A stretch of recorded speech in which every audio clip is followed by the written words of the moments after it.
बोल धुनवाल महाराज की, बोल सच्चे दरबार की।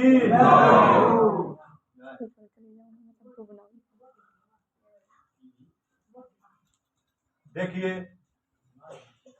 धुने वाले महाराज का धुना प्रथम चालू यहाँ पर हो रहा है, और इस धुने को देखने के लिए कौन कौन देवी देवता आते हैं यहाँ पर। बोल सच्चे दरबार की, बोल बालाजी महाराज की, बोल धुने वाले महाराज की, सच्चे दरबार की। और तेरे मस्त मलंगा ने वो धूना लाया, धूना लाया,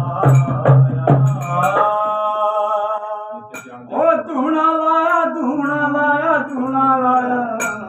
और इस धूने को कौन कौन से देवी देवता आते देखने के लिए सुनिएगा। वो तेरे मस्त मलंगा ने वो धूना लाया,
ਧੂਣਾ ਲਾਇਆ